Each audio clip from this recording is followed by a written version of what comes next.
Para começar, vamos falar da escassez imposta. Bom, cara, eu tô querendo montar um cenário.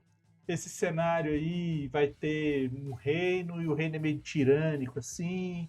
Os caras gostam muito de cobrar imposto, a população passa uma dificuldadezinha ali, o lugar é muito pobre, muito violento.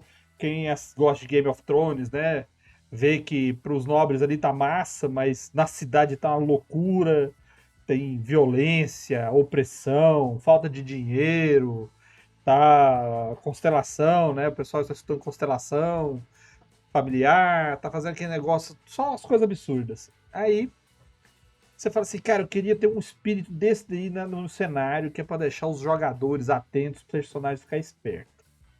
Isso daí é uma escassez imposta.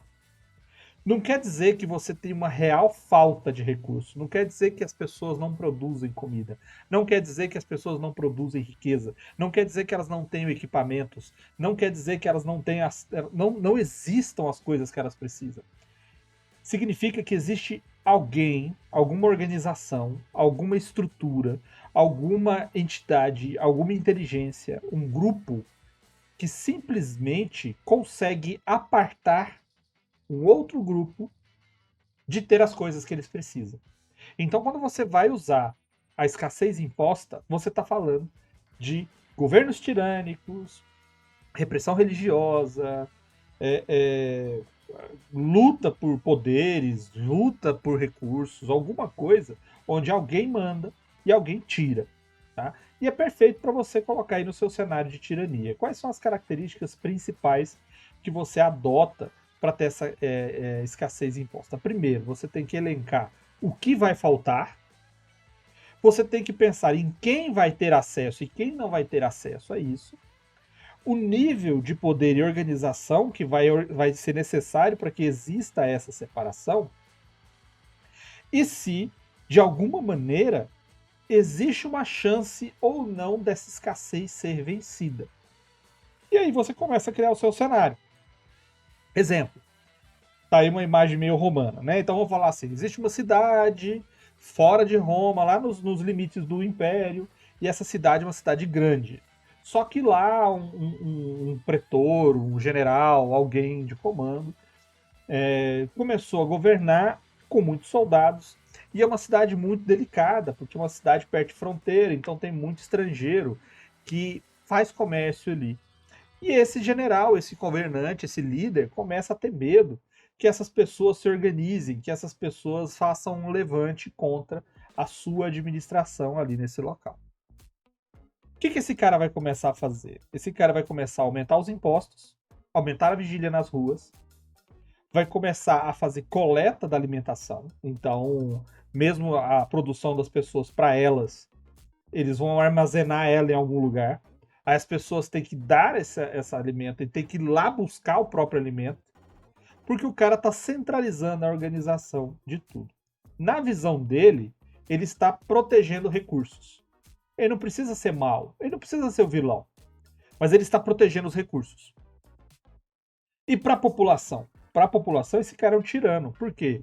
Eu tenho que pagar mais impostos, eu tenho que ser vigiado nas ruas, o tempo inteiro tá lá o soldado me pedindo documentação, me pedindo o nome, de onde você vem, para onde você vai, o que você faz e tudo mais.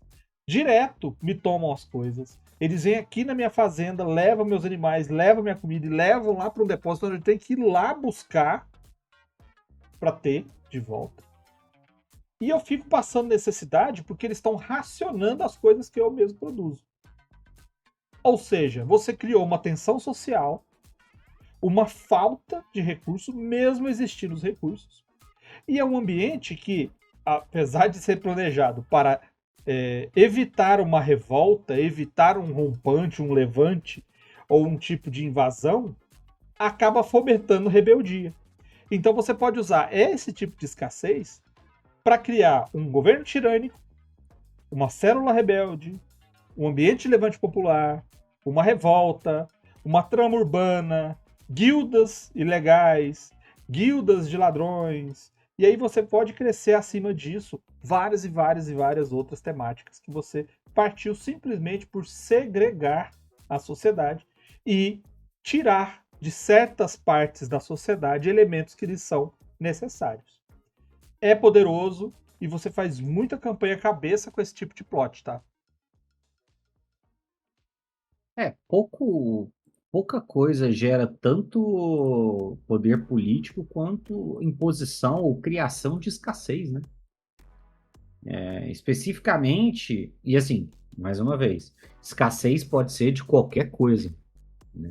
Escassez pode ser de tempo, escassez pode ser Inteligência. de inteligência, pode ser de espaço, né? Não precisa ser só de necessidades básicas. Mas a escassez de necessidades básicas é uma coisa extremamente poderosa. Então, você controlar a disponibilidade de alimentos, você controlar a disponibilidade de água, você controlar a disponibilidade de abrigo, tudo isso é muito politicamente muito poderoso.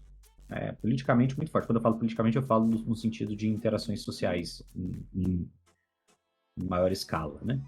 Então, a escassez imposta é um bom começo de plot, porque ela pode ser feita em diferentes escalas, né? Você pode fazer isso, como o Vermelho falou, o governo tirano, o, o imperador, o rei, o governador, o nobre, o prefeito podem fazer isso com os seus respectivos domínios, como você pode fazer isso exclusivamente dentro de um castelo. Você pode fazer isso dentro de uma casa de família, uma fazenda maior, né? Se você tem uma família, uma fazenda com arrendatários, se você, o dono da fazenda retira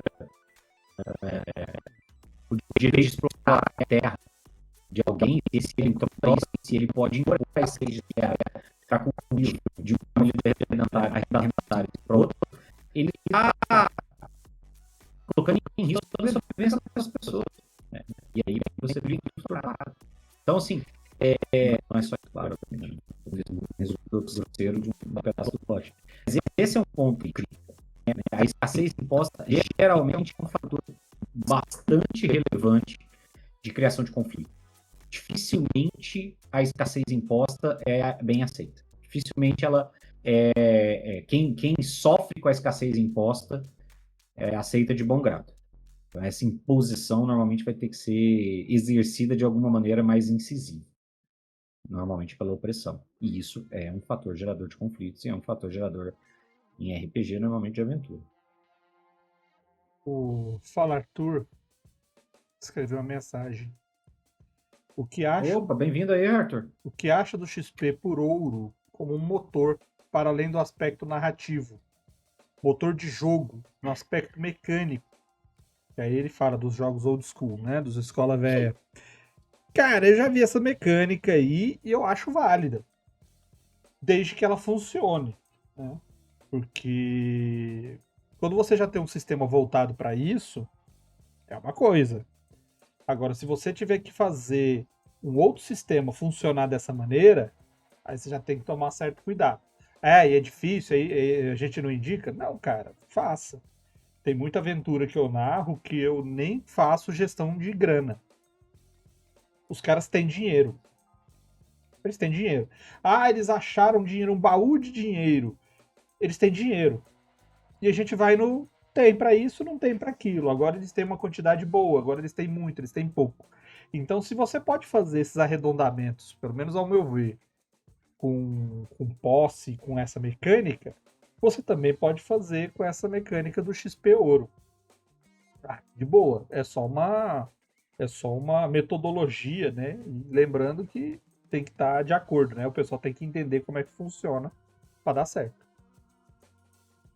Essa mecânica, eu acho que ela funcionava muito bem, e aí ela continua funcionando bem pro old school, porque o old school é muito dungeon crawl, né? Ele é focado nisso. Então, essa vinculação direta de experiência e tesouro, ela faz sentido dentro daquele universo que é um pouco mais restrito, mais limitado. E ela cria uma outra camada de jogo que é a gestão de recursos. Né? E uma gestão de recursos que é muito exclusiva. Mas para você ver, até a terceira edição, você tinha, em menor escala, algo parecido com isso na criação de itens mágicos. A criação de itens mágicos gastava XP. Sim. Não era só recurso físico, né? Não era só recurso material. Você gastava XP. Então ali você tinha um gasto de experiência que te forçava a fazer um cálculo de custo-benefício. Eu quero realmente esse item mágico? Vale a pena eu fazer esse item mágico? O XP que eu vou perder nesse processo aqui vale a pena? Então, em menor escala, é algo que te força a fazer um raciocínio parecido. Eu, pessoalmente, acho que ele funciona bem para cenários restritos, como no Old School. Para cenários mais abrangentes, eu tendo a achar que talvez ele não funcione como motor. E eu acho que ele também pode ser um pouco gatekeeper. Eu acho que ele pode uma galera mais inexperiente afastada, porque é outra camada de decisão que você vai ter que tomar.